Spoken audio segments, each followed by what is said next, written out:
الحمدللہ کفا وسلام علی عبادہ الذین اصطفیٰ اما بعد۔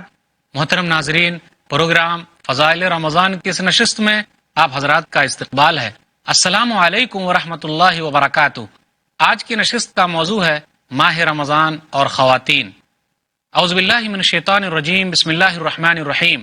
ان المسلمین والمسلمات والمؤمنین والمؤمنات والقانتین والقانتات والصادقین والصادقات والصابرین والصابرات والخاشعین والخاشعات والمتصدقین والمتصدقات والصائمین والصائمات والحافظین فروجهم والحافظات والذاکرین اللہ کثیرا والذاکرات اعد اللہ لهم مغفرۃ واجرا عظیما۔ رب اشرح لی صدری ویسر لی امری واحلل عقدۃ من لسانی یفقهوا قولی رب زدنی علما سبحانک لا علم لنا الا ما علمتنا انک انت العلیم الحکیم۔ تمام قسم کی تعریفات اللہ وحدہ لا شریک، خالق کائنات، مالک ارض و سما اور مدبر انسجاں کے لیے ہیں۔ اس کے بعد بے شمار درود و سلام نازل ہو جناب محمد الرسول اللہ صلی اللہ علیہ وسلم پر کہ اللہ رب العالمین نے انہیں رحمت للعالمین بنا کر بھیجا۔ اللہم صلی علی محمد وعلی آل محمد کما صلیت علی ابراہیم وعلی آل ابراہیم انک حمید مجید۔ اللہم بارک علی محمد وعلی آل محمد کما بارکت علی ابراہیم وعلی آل ابراہیم انک حمید مجید۔ ناظرین کرام، آج کا موضوع ہے ماہ رمضان اور خواتین۔ اس موضوع کے انتخاب کی ایک اہم وجہ یہ بھی ہے کہ خواتین کے خاص مسائل کا تذکرہ دوبارہ ہو جائے تو زیادہ بہتر ہوگا۔ اسلام دنیا کا وہ واحد مذہب ہے جس نے عورت کو انسان ہونے کا حق دیا ہے۔ اللہ تعالیٰ نے مرد اور عورت کو الگ الگ بنایا ہے، وہ اس لیے تاکہ وہ ایک دوسرے سے پہچانے جائیں۔ جو بھی نیک عمل کرے گا، چاہے وہ مرد ہو یا عورت، اللہ تعالیٰ اس کو پورا کا پورا بدلہ دینے والا ہے۔ اللہ نے کہا سورہ نحل سورہ نمبر 16 آیت نمبر 97، من عمل صالحا من ذکر او انثى وهو مؤمن فلنحيينه حیاتا طیبہ ولنجزینهم اجرهم باحسن ما كانوا يعملون۔ جو کوئی بھی نیک عمل کرے گا، چاہے وہ مرد ہو یا عورت، ہم اس کے لیے دنیا میں بہترین زندگی دیں گے اور ان کے عمل کا ہم بہترین بدلہ دینے والے ہیں۔ اللہ تعالیٰ نے کہا سورہ ال عمران سورہ نمبر 3 آیت نمبر 195، لا اضیع عمل عامل منکم من ذکر او انثى بعضکم من بعض، کہ میں تم میں سے جو مرد ہو یا عورت نیک عمل کرنے والے کے بدلے کو ضائع کرنے والا نہیں ہوں۔ جو آیت میں نے پڑھی ہے وہ تو آیت یہی ہے، سورہ احزاب سورہ نمبر 33 آیت نمبر 35۔ اس میں اللہ تعالیٰ نے جس طریقے سے مسلمان مردوں کا تذکرہ کیا ہے، اسی طریقے سے مسلمان عورتوں کا بھی تذکرہ کیا ہے۔ میرے علم کے اعتبار سے اگر اس آیت پر زیادہ عمل کسی مہینے میں ہو سکتا ہے تو وہ مہینہ رمضان کا ہے، کہ مسلمان مومن ہی روزہ رکھتے ہیں، فرما بردار لوگ ہی روزہ رکھتے ہیں۔ اسی آیت کے اندر یہ بھی لکھا ہوا ہے کہ سچے لوگ ہیں، روزہ رکھنے کے بعد کوئی آدمی جھوٹ نہیں بولتا۔ اسی آیت میں وہ بھی ہے صبر کرنے والے، تو رمضان صبر کا مادہ سکھاتا ہے۔ اسی آیت میں روزہ رکھنے والے، چاہے وہ مرد ہو یا عورت، رمضان کا مہینہ مناسب ہے، فرض روزہ تو وہی ہے۔ خشوع و خضوع اختیار کرنے والے، پھر اسی طرح کہا صدقہ و خیرات دینے والے، رمضان کا مہینہ صدقہ و خیرات کا مہینہ ہے۔ اللہ کو یاد کرنے والے، بہت زیادہ یاد کرنے والے، چاہے وہ مرد ہو یا عورت، رمضان کے مہینے سے بہتر میرے حساب سے اس آیت پر عمل اور کسی مہینے میں نہیں ہو سکتا ہے، لیکن اس مہینے میں زیادہ لوگ نیکیاں کرتے ہیں اور ایک دوسرے کو دیکھ کر لوگ آگے بڑھنا چاہتے ہیں۔ تو ماہ رمضان اور خواتین، اس کے تعلق سے چند باتیں یاد دہانی کے طور پر مجھے رکھنی ہیں، اور بھی بہت سارے مسائل میں پہلے بیان کر چکا ہوں۔ خواتین کے لیے ہے کہ وہ جوش و خروش کے ساتھ رمضان کا استقبال کریں، مرد کے لیے بھی ہے، دعاؤں کے اہتمام کے ساتھ رمضان کا استقبال کریں، اپنی غلطیوں سے توبہ استغفار کر کے رمضان کا استقبال کریں۔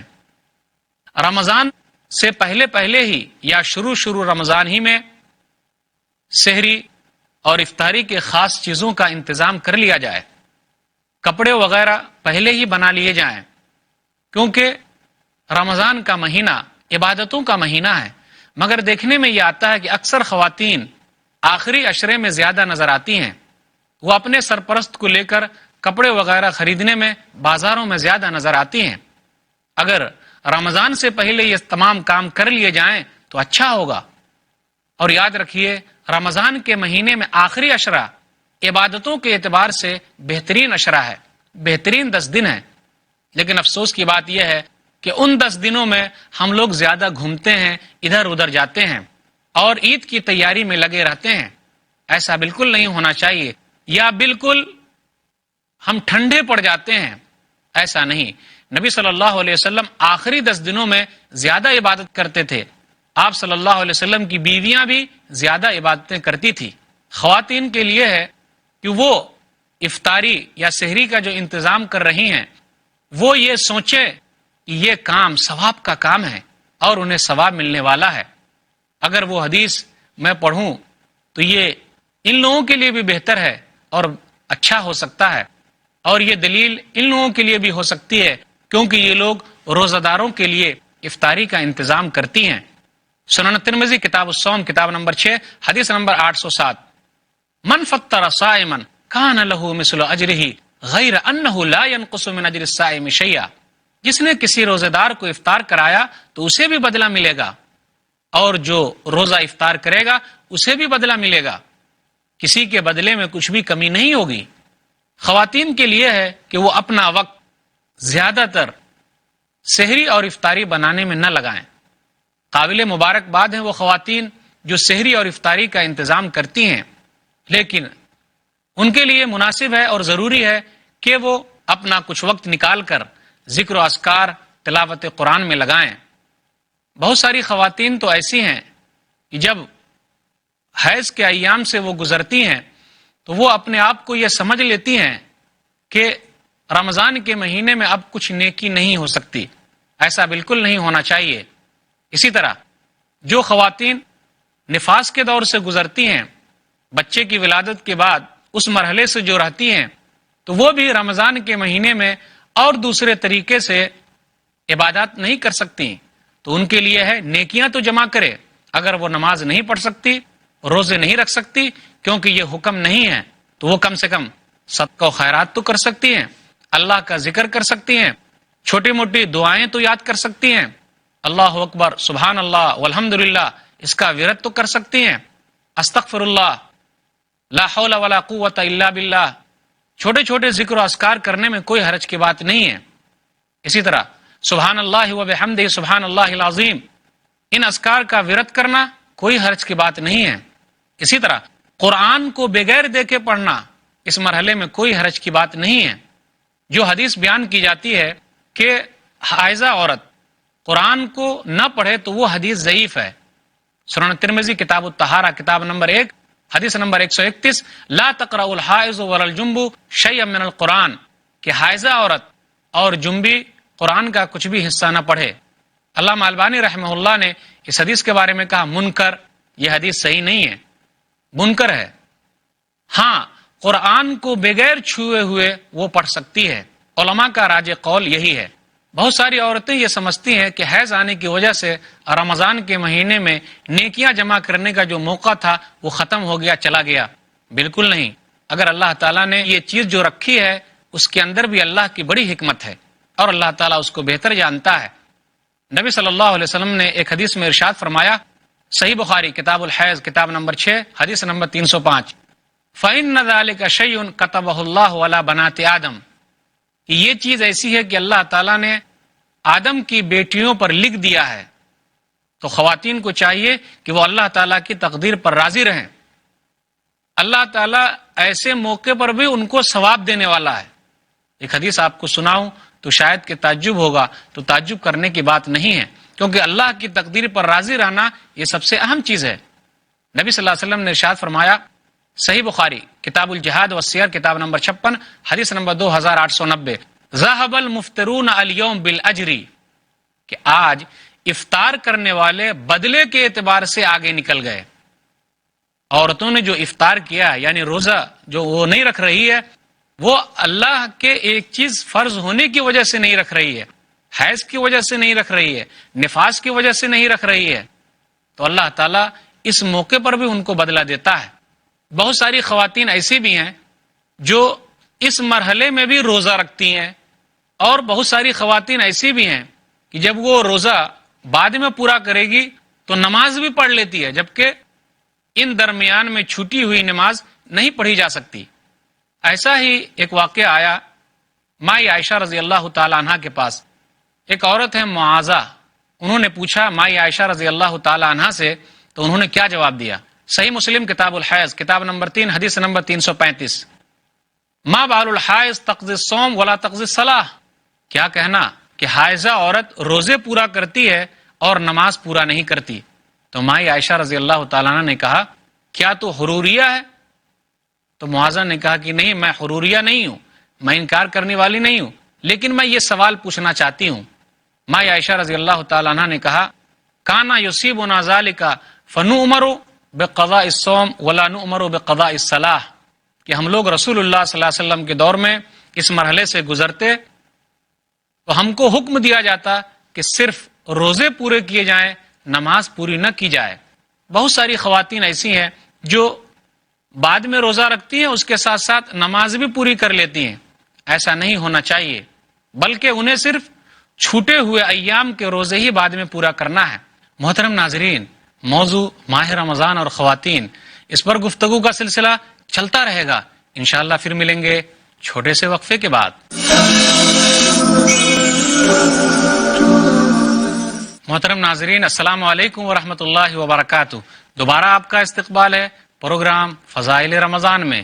عنوان ہے ماہ رمضان اور خواتین۔ ایک حدیث آپ کو سناؤں تو شاید کہ تعجب ہوگا، تو تعجب کرنے کی بات نہیں ہے، کیونکہ اللہ کی تقدیر پر راضی رہنا یہ سب سے اہم چیز ہے۔ نبی صلی اللہ علیہ وسلم نے ارشاد فرمایا، صحیح بخاری کتاب الجہاد والسیر کتاب نمبر 56 حدیث نمبر 2890، ذهب المفطرون اليوم بالاجر، کہ آج افطار کرنے والے بدلے کے اعتبار سے آگے نکل گئے۔ عورتوں نے جو افطار کیا یعنی روزہ جو وہ نہیں رکھ رہی ہے، وہ اللہ کے ایک چیز فرض ہونے کی وجہ سے نہیں رکھ رہی ہے، حیض کی وجہ سے نہیں رکھ رہی ہے، نفاس کی وجہ سے نہیں رکھ رہی ہے، تو اللہ تعالیٰ اس موقع پر بھی ان کو بدلہ دیتا ہے۔ سوال یہ پیدا ہوتا ہے، بہت ساری خواتین ایسی بھی ہیں جو اس مرحلے میں بھی روزہ رکھتی ہیں، اور بہت ساری خواتین ایسی بھی ہیں کہ جب وہ روزہ بعد میں پورا کرے گی تو نماز بھی پڑھ لیتی ہے، جبکہ ان درمیان میں چھوٹی ہوئی نماز نہیں پڑھی جا سکتی۔ ایسا ہی ایک واقعہ آیا مائی عائشہ رضی اللہ تعالی عنہ کے پاس۔ ایک عورت ہے معاذہ، انہوں نے پوچھا مائی عائشہ رضی اللہ تعالی عنہ سے، تو انہوں نے کیا جواب دیا؟ صحیح مسلم کتاب الحیض کتاب نمبر 3 حدیث نمبر 335، ما بال الحائض تقضی الصوم ولا تقضی الصلاۃ، کیا کہنا کہ حائضہ عورت روزے پورا کرتی ہے اور نماز پورا نہیں کرتی؟ تو مائی عائشہ رضی اللہ تعالیٰ عنہ نے کہا کیا تو حروریہ ہے؟ تو معاذہ نے کہا کہ نہیں، میں حروریہ نہیں ہوں، میں انکار کرنے والی نہیں ہوں، لیکن میں یہ سوال پوچھنا چاہتی ہوں۔ مائی عائشہ رضی اللہ تعالیٰ عنہ نے کہا کانا یصیبنا ذالک فنؤمر بقضاء الصوم ولا نؤمر بقضاء الصلاۃ، کہ ہم لوگ رسول اللہ صلی اللہ علیہ وسلم کے دور میں اس مرحلے سے گزرتے تو ہم کو حکم دیا جاتا کہ صرف روزے پورے کیے جائیں، نماز پوری نہ کی جائے۔ بہت ساری خواتین ایسی ہیں جو بعد میں روزہ رکھتی ہیں، اس کے ساتھ ساتھ نماز بھی پوری کر لیتی ہیں۔ ایسا نہیں ہونا چاہیے، بلکہ انہیں صرف چھوٹے ہوئے ایام کے روزے ہی بعد میں پورا کرنا ہے۔ اسی طرح بہت ساری عورتیں ایسی بھی ہیں جو استحاضہ کی شکار ہوتی ہیں۔ حیض کے خون کے بعد جتنی مدت ہے اس کے بعد بھی ان کو اگر خون آتا ہے تو وہ بیمار کہلائیں گی۔ اسی طرح 40 دن کے بعد بچے کی ولادت کے بعد بھی اگر خون آتا ہے تو وہ بھی بیمار کہلائیں گی۔ یہ حدیث ان لوگوں کے لیے بھی دلیل ہے جو میں ابھی پڑھنے جا رہا ہوں، جس کو ہوا خارج ہونے کی شکایت ہے، یعنی وہ وضو بناتے ہیں فوراً ہوا خارج ہو جاتی ہے، تو کیسے نماز پڑھیں گے؟ پھر اسی طرح یا کچھ لوگ ایسے بھی ہیں جن کو پیشاب کے قطرے گرنے کی شکایت ہے، تو وہ لوگ نماز کیسے پڑھیں گے؟ تو یہ حدیث ہے سنن ابی داؤد کتاب الطہارہ کتاب نمبر 1 حدیث نمبر 286، کہ نبی صلی اللہ علیہ وسلم نے فاطمہ بنت ابی حبیش سے کہا تم تو جانتی ہو کہ حیض کا خون جو ہے وہ کالا ہوتا ہے، سیاہ ہوتا ہے، اس کے علاوہ اگر خون آئے فتوضئی وصلی فانما هو عرق، تو وضو کر اور نماز پڑھ کیونکہ وہ رگ کا خون ہے. تو یہ بیماری کی وجہ سے ان کو ایسا ہو رہا ہے. تو جو لوگ بھی پیشاب کے قطرے کی بیماری میں مبتلا ہیں، یا جو لوگ ہوا خارج بار بار ہو جانے کے بیماری میں مبتلا ہیں، یا جو عورتیں استحاضہ کی بیماری میں مبتلا ہیں، تو یہ حدیث دلیل ہے ان لوگوں کے لیے کہ وہ چیز بیماری کہلائے گی، اور اتنے وقت کے بعد ان کو وضو کر کے نماز پڑھنا ہے. تو جن کو ہوا خارج ہو جاتی ہے، آخری مرحلے میں وہ وضو کرے، اس کے بعد نماز پڑھے. یا اسی طرح جن کو پیشاب کے قطرے گرنے کی بیماری ہے، آخری مرحلے میں وضو کرے، اس کے بعد نماز پڑھے. تو عورتوں کو چاہیے کہ یہ سب مسئلے مسائل اچھی طریقے سے یاد رکھیں، تاکہ ان کو رمضان کے مہینے سے فائدہ اٹھانے میں کسی طرح کی کوئی تکلیف نہ ہو. جتنے روزے چھوٹ جائیں وہ روزے صرف پورے کرنے ہیں، نماز پوری کرنی نہیں ہے. ماں عائشہ رضی اللہ تعالیٰ عنہ کہتی ہیں، صحیح بخاری کتاب الصوم کتاب نمبر 30 باب نمبر 40، متى يقضى قضاء رمضان، حدیث نمبر 1950، كان يكون علي الصوم من رمضان فما استطيع ان اقضيه الا في شعبان، کہ ہمارے اوپر رمضان کے روزے ہوتے تھے، یعنی جو روزے حیض کی وجہ سے چھوٹ جاتے تھے یہ باقی رہتے تھے، تو ہم لوگ شعبان کے مہینے میں پورا کر لیتے تھے. تو پتہ چلا کہ جلدی پورا کرنا چاہیے، دوسرا رمضان آنے سے پہلے پہلے وہ روزے پورے کر لیے جائیں، لیکن نماز پڑھنا نہیں ہے بلکہ روزے پورا کرنا ہے. اسی طرح ایک اہم مسئلہ یہ بھی ہے کہ جو عورتیں حمل سے ہے اور وہ تکلیف محسوس کرتی ہیں، روزہ نہیں رکھ سکتی، تو وہ بھی میں یاد دہانی کے طور پر بیان کر رہا ہوں. اسی طرح وہ عورتیں جو اپنے بچے کو دودھ پلا رہی ہے لیکن وہ تکلیف محسوس کرتی ہے، تو اللہ تعالیٰ نے ان کے لیے بھی گنجائش رکھی ہے کہ وہ روزہ توڑ دے لیکن بعد میں روزہ پورا کر لے. نبی صلی اللہ علیہ وسلم نے ارشاد فرمایا، سننا صحیح کتاب الصیام کتاب نمبر 22 حدیث نمبر 2317، ان اللہ عز وجل عن المسافر الصوم وشطر الصلاۃ وعن الحبل والمرض، کہ اللہ تعالیٰ نے مسافر سے آدھی نماز اور روزے کو کم کر دیا ہے، اور اسی طریقے سے حاملہ عورت اور دودھ پلانے والی عورت سے اللہ تعالیٰ نے اس بوجھ کو کم کر دیا ہے، لیکن وہ عورتیں بعد میں اس کو پورا کر لیں. بہت ساری عورتیں ایسی بھی ہوتی ہے جن کو رمضان سے پہلے پہلے ہی 2-3 سال تک لگاتار اگر بچے پیدا ہو جا رہے ہیں تو ان کے لیے گنجائش ہے، جیسا کہ سنن القبریٰ بہقی کے اندر ہے، جلد نمبر 4 صفحہ نمبر 230، عبداللہ بن عباس رضی اللہ تعالیٰ عنہ کا قول ہے کہ اگر والحامل والمرض اذا خافتا افطرتا اطعمتا مکان کل یوم مسکینہ، کہ حاملہ عورت اور دودھ پلانے والی عورت خوف محسوس کرتی ہیں، ڈر محسوس کرتی ہیں، تو وہ روزہ توڑ دیں اور اس کے بدلے ایک مسکین کو کھانا کھلا دے. تو اللہ تعالیٰ نے یہ گنجائش رکھی ہے. اسی طرح وہ بوڑھی عورت جو روزے نہیں رکھ سکتی تو وہ ایک مسکین کو کھانا کھلائے، نصف سا 1.25 کلو ہوتا ہے، وہ صبح سحری کا انتظام کر دے اور افطاری کا اس کے لیے انتظام کر دے. عبداللہ بن عباس رضی اللہ تعالیٰ عنہ نے کہا، مستدرک حاکم کتاب الصوم کتاب نمبر 15 حدیث نمبر 1607، رخص للشیخ الکبیر ان یفطر ویطعم عن کل یوم مسکینہ، کہ بوڑھے آدمی کے لیے گنجائش ہے، رخصت ہے کہ وہ بغیر روزے سے رہے اور ہر دن کے بدلے ایک مسکین کو کھانا کھلا دے. ان کا قول بھی ہے جو سورہ بقرہ سورہ نمبر 2 آیت نمبر 184 ہے، یطیقونہ، وہ کہتے ہیں یتجشمونہ، کہ جو لوگ تنگی محسوس کرتے ہیں، تکلیف محسوس کرتے ہیں اپنے بڑھاپے کی وجہ سے، تو ایسے لوگوں کے لیے رخصت ہے. عورتوں کے لیے ہے، خواتین کے لیے کہ رمضان کے مہینے سے وہ بھرپور فائدہ اٹھائیں، وہ اپنے بچوں کو اور دوسرے لوگوں کو یہ سمجھائیں کہ یہ کھانا پینا سی اہم نہیں ہے، بلکہ اس مہینے کے اندر تو ہمیں نیکیاں جمع کرنی ہیں، صدقہ و خیرات کرنے میں بھی آگے رہیں. میں ایک حدیث یاد دلانا چاہتا ہوں کہ یہ مہینہ عمرہ کا مہینہ ہے. نبی صلی اللہ علیہ وسلم نے ایک عورت ہی سے کہا تھا کہ جا کر عمرہ کر لینا اور اس عمرے کا ثواب حج کے برابر ملے گا. تو خواتین کے لیے بہترین موقع ہے کہ اگر اللہ تعالیٰ نے پیسے دیے ہیں تو ضرور اس مہینے میں عمرہ کریں. صحیح مسلم کتاب الحج کتاب نمبر 15 باب نمبر 36 حدیث نمبر 1256، فَإِذَا جَاءَ رَمَضَانُ فَاعْتَمِرِي فَإِنَّ عُمْرَةً فِيهِ تَعْدِلُ حَجَّةً، جب رمضان کا مہینہ آئے تو عمرہ کر لینا، کیونکہ رمضان کے مہینے میں عمرہ کرنے کا ثواب حج کے برابر ہے۔ عبداللہ بن عباس رضی اللہ تعالیٰ عنہ کہتے ہیں کہ نبی صلی اللہ علیہ وسلم نے ایک عورت سے یہی کہا تھا، عورتوں کے لیے ہے کہ وہ صدقہ و خیرات کرنے میں بھی آگے بڑھیں، کیونکہ یہ مہینہ صدقہ و خیرات کا مہینہ ہے۔ امہات المومنین صدقہ و خیرات کرنے میں آگے تھی۔ نبی صلی اللہ علیہ وسلم نے ارشاد فرمایا، صحیح بخاری کتاب الزکاة کتاب نمبر 24 حدیث نمبر 1420، کیا کہا نبی صلی اللہ علیہ وسلم نے؟ جب نبی صلی اللہ علیہ وسلم سے پوچھا گیا کہ آپ سے سب سے پہلی ملاقات کس بیوی سے ہوگی، تو نبی صلی اللہ علیہ وسلم نے کہا اطولکن یدن، اس بیوی سے ہوگی جس کے ہاتھ لمبے ہیں۔ تو لوگوں نے نبی صلی اللہ علیہ وسلم کی بیویوں کے ہاتھ ناپنے لگے۔ ام المومنین سودا رضی اللہ تعالی عنہا کے ہاتھ لمبے تھے۔ ہاتھ لمبے ہونے کا مطلب کیا؟ وکانت تحب الصدقہ، کہ وہ صدقہ و خیرات کو بہت پسند کرتی تھیں۔ عورتیں صدقہ و خیرات میں آگے تھیں، صحابیات بھی آگے تھیں۔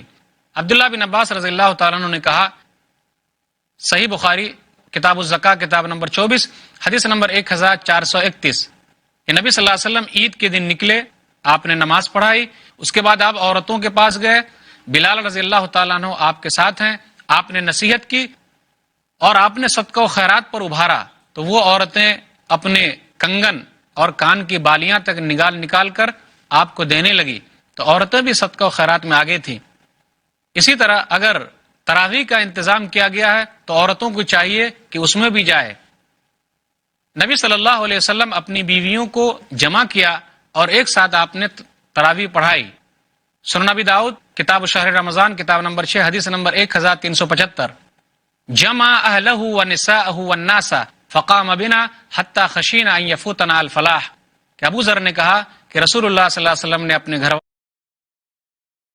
والوں کو اور اپنی بیویوں کو اور لوگوں کو جمع کیا، پھر اس کے بعد آپ نے نماز پڑھائی۔ ہمیں ڈر لگنے لگا کہیں ایسا نہ ہو کہ فلاح یعنی سحری کا وقت ختم ہو جائے۔